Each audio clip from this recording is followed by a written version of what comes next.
Psalm 1. Blessed are the righteous.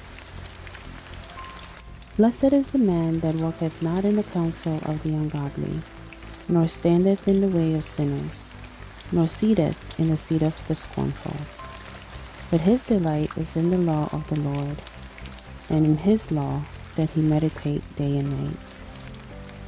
And he shall be like a tree planted by the rivers of water, that bringeth forth his fruit in his season.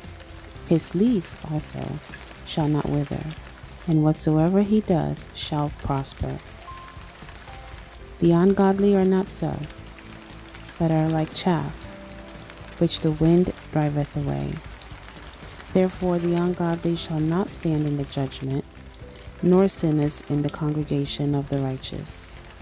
For the Lord knoweth the way of the righteous, but the way of the ungodly shall perish. Amen.